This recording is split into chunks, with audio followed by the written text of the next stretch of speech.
The Miraculous Journey of Edward Tulane, Chapter 16. "Bryce," said the old woman, "get away from that rabbit. I ain't paying you to stand and stare." "Yes, ma'am," said Bryce. He wiped his nose with the back of his hand and continued to look up at Edward. The boy's eyes were brown with flecks of gold shining in them. "Hey," he whispered to Edward. A crow settled on Edward's head, and the boy flapped his arms and shouted, "Go on, kid!" The bird spread his wings and flew away. "Bryce!" shouted the old woman. "Ma'am," said Bryce. "Get away from that rabbit. Do your work. I ain't gonna say this again." "Yes, ma'am," said Bryce. He wiped his hand across his nose. "I'll be back to get you," he said to Edward.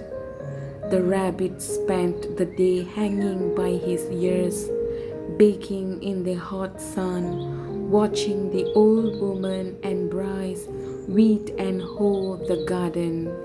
Whenever the woman wasn't looking, Bryce raised his hand and waved. The birds circled over Edward's head, laughing at him. What was it like to have wings? Edward wondered. If he had wings when he was tossed overboard, he would not have sunk to the bottom of the sea. Instead, he would have flown in the opposite direction, up into the deep, bright blue sky. And when Lolly took him to the dump, he would have flown out of the garbage and followed her and landed on her head, holding on with his sharp claws.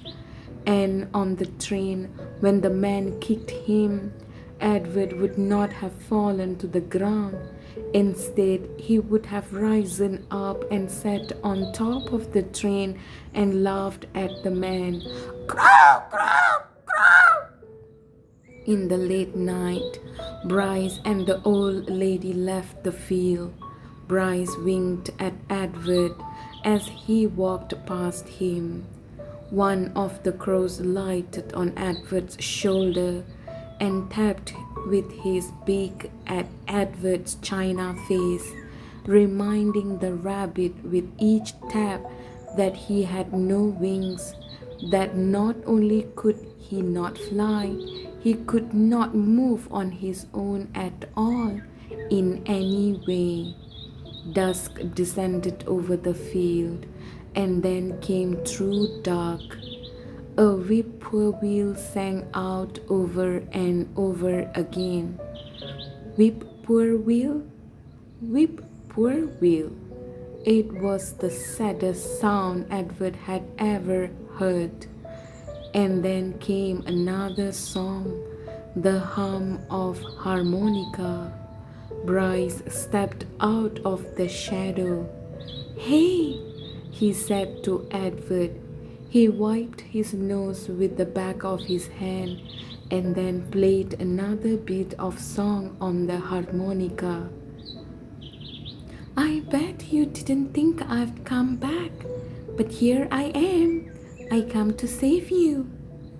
Too late, thought Edward as Bryce climbed the pole and worked at the wires that were tied around his wrist. "I am nothing but a hollow rabbit."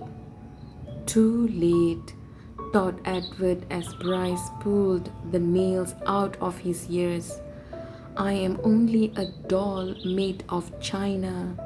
But when the last nail was out and he fell forward into Bryce's arms, the rabbit felt a rush of relief, and a feeling of relief was followed by one of joy.